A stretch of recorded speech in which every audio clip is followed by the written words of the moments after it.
तो आज की क्लास का हमारा सबसे पहला प्रश्न है, यहाँ बोला गया है एक पुलिसकर्मी ने 300 मीटर से एक चोर को देखा, यानी कि 300 मीटर की दूरी से एक चोर को देखा है। चोर भागने लगा और पुलिसकर्मी उसका पीछा कर रहा था। ठीक, चोर भागने लगा है और पुलिसकर्मी उसका पीछा कर रहा है। ठीक, अब यहाँ पर बोला गया है चोर और पुलिसकर्मी क्रमशः 8 किलोमीटर प्रति हावर और 9 किलोमीटर प्रति हावर की चाल से भागे। 3 मिनट के बाद, कितने मिनट के बाद? 3 मिनट के बाद उनके बीच की जो दूरी होगी वो कितनी होगी, ये हमसे यहाँ पर पूछा गया है। ठीक, तो ध्यान से समझिए। सबसे पहले कितने मेंबर हैं? तो 2 मेंबर हैं, एक है आपका पुलिसकर्मी और एक है आपका चोर यानी कि थीप। ठीक, एक है पुलिसकर्मी और एक है थीप। हमने बोला कि पुलिसकर्मी जो है उसकी चाल कितनी है, तो आपने बोला कि 9 किलोमीटर प्रति हावर। ठीक, पुलिसकर्मी की बाद में है तो 9 किलोमीटर प्रति हावर, 9 किलोमीटर प्रति हावर। थीप जो है उसकी चाल कितनी है, तो 8 किलोमीटर प्रति हावर। ठीक, हमने बोला पुलिसकर्मी जो है वह एक घंटे में कितनी दूरी कवर करता है, तो आप बोलोगे कि 9 किलोमीटर की दूरी कवर करता है। हमने बोला कि जो थीप जो है वह 1 घंटे में कितनी कवर करता है, तो आपने बोला कि 1 घंटे में 8 किलोमीटर की दूरी कवर करता है। ठीक, इतना अच्छे से आपको समझ आ गया होगा। अब यहाँ पर आप ध्यान से समझिए, उसने बोला है कि 3 मिनट के बाद उनके बीच की दूरी क्या होगी, और सारे जो ऑप्शन दिए गए हैं वो आपके मीटर में दिए गए हैं। ठीक, तो देखिए 1 घंटे का मतलब क्या होता है, 60 मिनट, यानी कि 60 मिनट में ये कितनी दूरी कवर कर रहा है। आपको अच्छे से पता है कि 1 किलोमीटर में 1000 मीटर होते हैं, तो 9 किलोमीटर में कितने हो जाएंगे, 9000 मीटर। ठीक, यानी कि पुलिस वाला जो है 60 मिनट में 9000 मीटर की दूरी कवर कर रहा है, और यहाँ पर थीप जो है वह 60 मिनट में 8000 मीटर की दूरी कवर कर रहा है। ठीक, इतनी सी बात आपको अच्छे से समझ आ गई होगी। पुलिस वाला जो है वह 60 मिनट में 9000 मीटर की दूरी कवर कर रहा है, और थीप जो है वह 60 मिनट में 8000 मीटर की दूरी कवर कर रहा है। ठीक, अब यहाँ पर आप देखोगे तो यहाँ पर हमसे पूछा क्या गया था कि 3 मिनट के बाद उनके बीच की दूरी क्या होगी। तो आप अच्छे से समझ सकते हैं कि यहाँ पर पूछा गया 3 मिनट के बाद उनके बीच की दूरी क्या होगी, यानी कि दूरी का अंतर पूछा गया है। क्या पूछा गया है? दूरी का अंतर पूछा गया है। अंतर हमसे यहाँ पर पूछा गया है। अब यहाँ पर आप ध्यान से समझिए, पुलिसकर्मी जो है वह 60 मिनट में 9000 मीटर चल रहा है, थीप जो है वह 60 मिनट में 8000 चल रहा है। तो आप कह सकते हो कि यहाँ पर ये जो है पुलिस वाला जो है वह 1000 मीटर अतिरिक्त चल रहा है, यानी कि पुलिस वाला जो है 9000 मीटर चल रहा है और थीप जो है वह 8000 मीटर चल रहा है। तो यहाँ पर आपको अच्छे से पता ही होगा कि यह 1000 मीटर अतिरिक्त चल रहा है पुलिस वाले की चाल ज़्यादा है, तो वह अतिरिक्त कितना चल रहा है, 1000 मीटर। यानी कि हम यहाँ कह सकते हैं कि 60 मिनट में यह क्या कर रहा है कि 1000 मीटर की दूरी अतिरिक्त कवर कर रहा है, और यही आपका अंतर हो जाएगा। ठीक, अब यहाँ पर 60 मिनट में 1000 मीटर की दूरी कवर कर रहा है, तो हमने पूछा कि 60 मिनट की जगह हमें चाहिए भैया 1 मिनट में कितनी दूरी कवर करेगा, तो आप बोलोगे कि सर 60 से भाग लगा दीजिए आप। ठीक, 1 मिनट में कितनी दूरी कवर करेगा, तो 1000 में हमने 60 से भाग लगा दिया, तो इतने मीटर की दूरी वह कवर करेगा। ठीक, इतनी सी बात आपको अच्छे से समझ आ गई होगी। अब यहाँ पर क्या था कि यहाँ पर है जो कुल जो आपकी दूरी है वह कितनी है, 300 मीटर। 3 मिनट की बात कर रहा था, 3 मिनट के बाद उनकी दूरी के बीच का अंतर क्या होगा, तो हमने बोला कि 1 मिनट के बाद तो आपकी इतनी दूरी कवर होगी, अंतर जो होगा, और वह 3 मिनट के बाद कितना हो जाएगा, तो 3 मिनट के बाद इतना हो जाएगा। 3 से हमने भाग लगाया, 3 दूनी 6, 0 0 से 0 गया, यानी कितना आया आपका 50 मीटर का यहाँ पर अंतर हमारा निकल कर आया। 50 मीटर का हमारा अंतर निकल कर आया कितने समय में, 3 मिनट में। या फिर आप डायरेक्ट भी कर सकते थे कि ये इतने समय में, देखिए ये 3 मिनट में इतनी दूरी कवर करेगा, ये इतनी दूरी कवर करेगा, तो उसमें क्या होगा कि आपका टाइम ज़्यादा लगेगा। यहाँ पर आपने अंतर निकाला, अंतर से आपको डायरेक्ट पता लग गया। ये यदि आप अंतर से नहीं करोगे तो आपको डायरेक्ट निकालना पड़ेगा कि 3 मिनट में ये कितनी दूरी कवर करेगा और 3 मिनट में ये कितनी दूरी कवर करेगा, फिर उसके बाद आप अंतर करोगे तो फिर भी तो आपका 50 मीटर ही आएगा। इसलिए हमने आपको बोला है कि अंतर डायरेक्ट निकालिए, अंतर ही आपसे पूछा जा रहा है, तो वही आपका यहाँ पर आंसर आ गया। ठीक, अब यहाँ पर 50 मीटर की दूरी अतिरिक्त कवर की जा रही है कितने समय में? 3 मिनट में। कितने समय में? 3 मिनट में। हमसे यहाँ पर पूछा गया था कुल दूरी जो है वह कितनी है आपकी? 300 मीटर की। तो यहाँ पर बची हुई 3 मिनट में दूरी अंतर कितना हो जाएगा? तो 300 मीटर तो ये आपकी है ही। इसमें से आप क्या करोगे? 50 मीटर आप माइनस कर दोगे, कितना बचेगा? 350 मीटर। और यही हमसे यहाँ पर पूछा गया था। तो यहाँ पर सही आंसर क्या होगा हमारा? यहाँ पर बी ऑप्शन यहाँ पर हमारा बिल्कुल सही हो जाएगा। ठीक, अच्छे से समझ आ गया होगा। नेक्स्ट क्वेश्चन की ओर बढ़ते हैं। तो इसके बाद नेक्स्ट प्रश्न है हमारे यहाँ पर, यहाँ बोला गया है रानू 12 सेंटीमीटर व्यास, 12 सेंटीमीटर व्यास और 21 सेंटीमीटर ऊंचाई, 12 सेंटीमीटर व्यास और 21 सेंटीमीटर ऊंचाई की बेलनाकार बोतल में स्कूल में पानी ले जाती है। उस पानी की मात्रा निर्धारित कीजिए जो वह बोतल में ले जा सकती है। ठीक, तो आपको अच्छे से पता है कि यहाँ पर हमसे क्या पूछा गया है? आयतन पूछा गया है। क्यों? क्योंकि आयतन ही होता है, उसकी जितनी भी कैपेसिटी होती है वो सारी क्या कहलाती है? आपकी आयतन कहलाती है। ठीक, अब यहाँ पर यदि हम बात करें कि बेलन का जो आयतन होता है, बेलन का जो आयतन होता है वह कितना होता है? पाई आर स्क्वायर एच। क्या होता है? पाई आर स्क्वायर एच। हमने बोला पाई का मान कितना है, तो आप बोलोगे कि 22/7 होगा।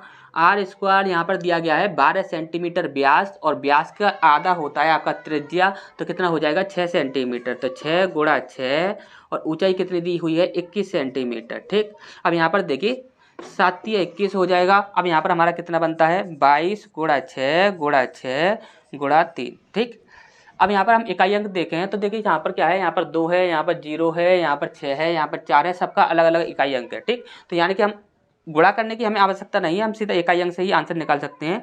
यहाँ पर देखिए इन दोनों का आपका 6 इकाई अंक बनेगा, 6 18 यानी कि 8 इकाई अंक बनेगा, और 8 दूनी 16 यानी कि 6 इकाई अंक बनेगा। तो हमारा इकाई अंक कितना बन रहा है? 6 बन रहा है। तो 6 इकाई अंक कहाँ पर है? यहाँ पर 2 है, यहाँ पर 0 है, यहाँ पर 6 इकाई अंक है। ठीक, तो आंसर कितना हो जाएगा? 2376 सेंटीमीटर क्यूब। ठीक, यही हमारा आंसर हो जाएगा। ठीक, तो नेक्स्ट क्वेश्चन की ओर बढ़ते हैं। इसका नेक्स्ट प्रश्न हमारे यहाँ पर, यहाँ बोला गया है 15 पुरुष और 25 महिलाएं एक कार्य को 9.6 दिन में पूरा कर सकती हैं। यदि 16 महिलाएं उसी कार्य को 27 दिनों में कर देती हैं तो ज्ञात कीजिए 16 पुरुष उसी कार्य को कितने दिनों में करेंगे? ये हमसे यहाँ पर पूछा गया है। ठीक, अब यहाँ पर आप ध्यान से समझिए। सबसे पहला देखिए, आपको अच्छे से पता है कि MDH वाला फॉर्मूला क्या होता है। ठीक, तो MDH वाला जो फॉर्मूला होता है उसी की मदद से इस प्रश्न को सॉल्व करेंगे। यहाँ पर देखिए 15 पुरुष हैं, यानी कि 15 क्या हैं? मैन है। 15 पुरुष, और यहाँ पर बोला गया है 25 महिलाएं, 25 वुमेन। 15 पुरुष और 25 महिलाएं एक कार्य को कितने समय में कर रही हैं? तो यहाँ पर बोला गया है 9.6 हम इतना लिख सकते हैं। ठीक, अब यहाँ पर आप ध्यान से समझिए।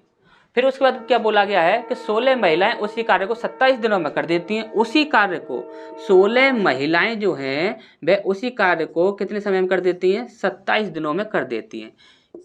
तो ये बराबर होगा। क्यों बराबर होगा? क्योंकि ये काम जो किया जा रहा है उतना ही काम ये किया जा रहा है। ठीक, उसने साफ बोला है कि उसी कार्य को। ठीक, अब ये दोनों बराबर हो गए। अब यहाँ पर आप ध्यान से समझिए।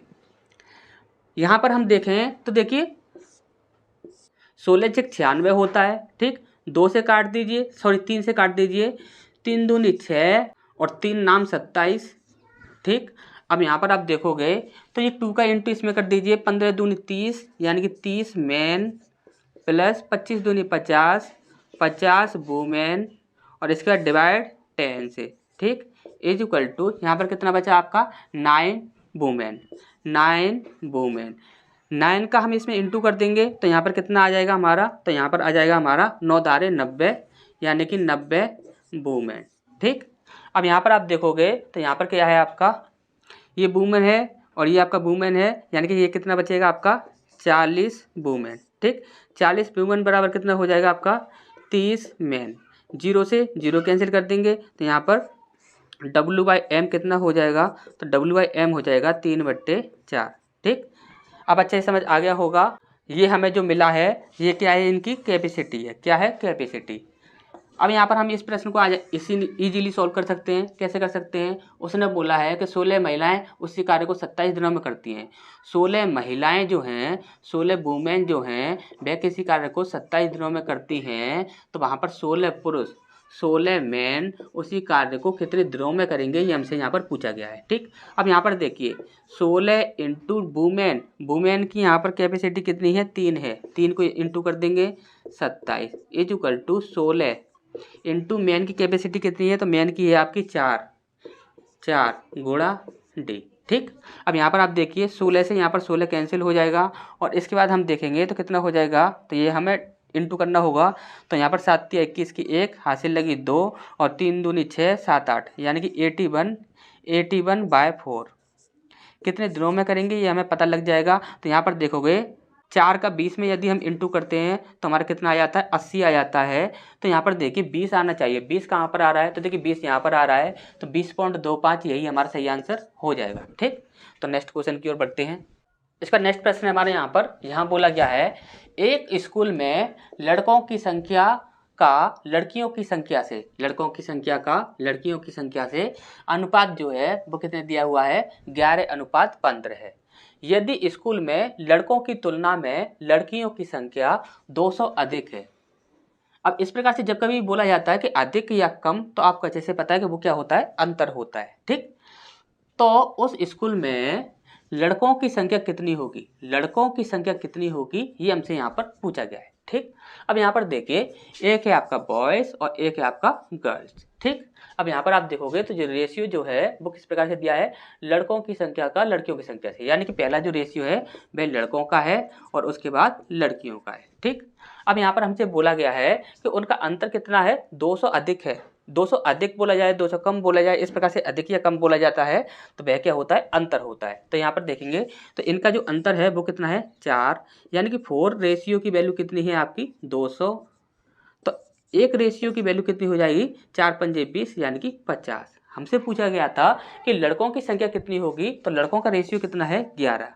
तो 11 में हम यदि 50 से इंटू कर देते हैं तो कितना बन जाता है, 11 पंजे 55, सॉरी 11 पंजे 55 0, 550 हमारा सही आंसर हो जाएगा। कहाँ पर है, तो देखिए 550, ये रहा, ए ऑप्शन आपका सही हो जाएगा। ठीक, तो नेक्स्ट क्वेश्चन की ओर बढ़ते हैं। तो इसके बाद नेक्स्ट प्रश्न हमारे यहाँ पर, यहाँ बोला गया है sec theta plus tan theta बराबर 5 है, थीटा बराबर नहीं है 0 के, तो सेक थीटा किसके बराबर होगा, सेक थीटा किसके बराबर होगा, ये हमसे यहाँ पर पूछा गया है। ठीक, तो देखिए ध्यान से समझिएगा इस प्रश्न को। यहाँ पर देखिए हमसे क्या बोला गया है, sec theta plus tan theta is equal to कितना है, 5 है, कितना है, 5 है। और हम बोलते हैं कि ये हमने आपका क्या किया कि फर्स्ट समीकरण मान लिया, क्या मान लिया, फर्स्ट समीकरण मान लिया। ठीक, अब हम आप देखिए आपको अच्छे से पता होगा sec square theta minus tan square theta बराबर क्या होता है, 1 होता है। ये तो सभी को पता होगा, जिस किसी ने भी ट्रिग्नोमेट्री पढ़ा होगा उसे अच्छे से पता होगा कि sec square theta minus tan square theta बराबर 1 होता है। ठीक, अब यदि हम यहाँ पर बोलें कि यदि हम इसे x माने और इसे हम y माने, तो आपको अच्छे से पता है कि x square minus y square बराबर फॉर्मूला क्या होता है।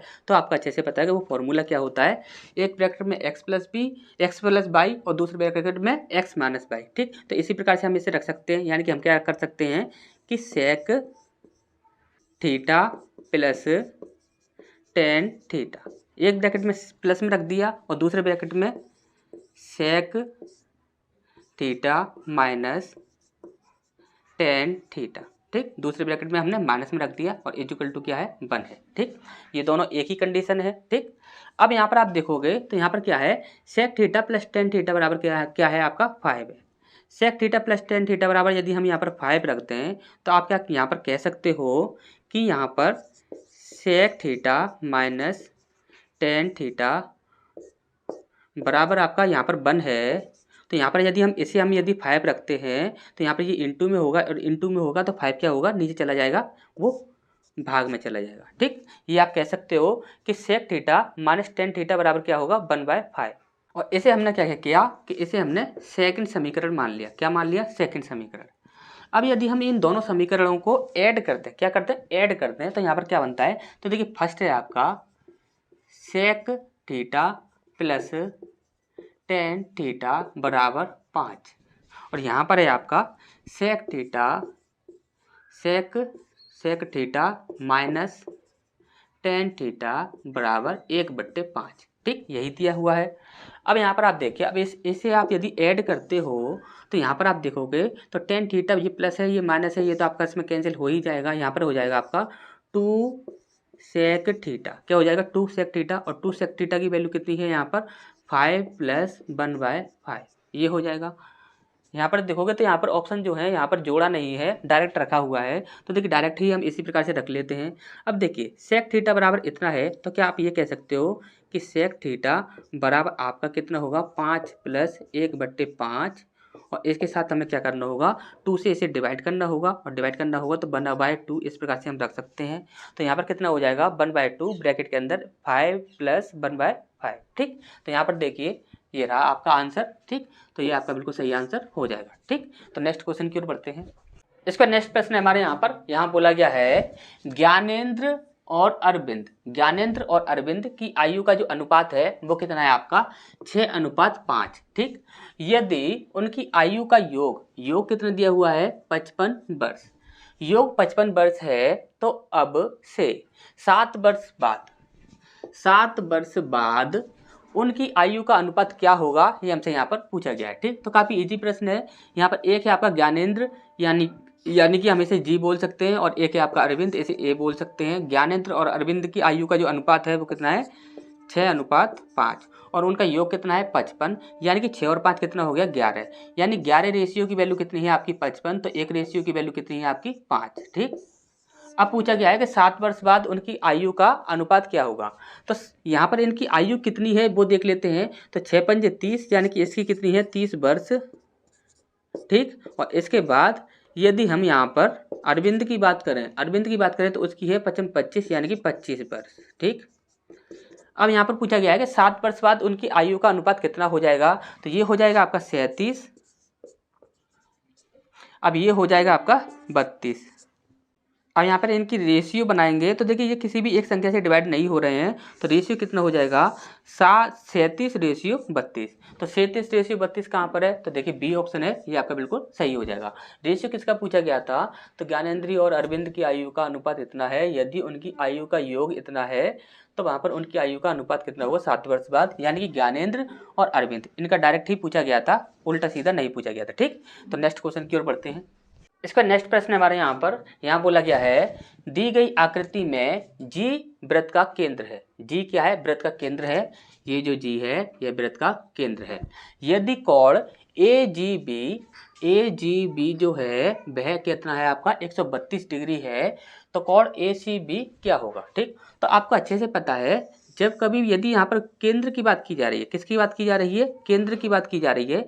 यदि ये केंद्र है, अब यहाँ पर यदि हम बात करें तो यदि ये केंद्र है तो इस प्रकार से जब कभी भी मिलाया जाएगा, और हमने आपको काफ़ी तरह से ये बताया है ये किस प्रकार से होता है। तो यहाँ पर आपको अच्छे से पता है कि ये वाला जो एंगल होता है, यदि ये आपका देखिए ये एंगल यदि आपका x डिग्री है, कितना है, यदि ये एंगल आपका x डिग्री है तो ये कितना हो जाएगा आपका 2x डिग्री हो जाएगा। यानी कि हम सीधा सीधा ये कह सकते हैं कि ये जो एंगल होता है ये इस वाले एंगल के आधा होता है, या फिर आप ये बोल सकते हो कि ये वाला एंगल जो है इस वाले एंगल का डबल होता है।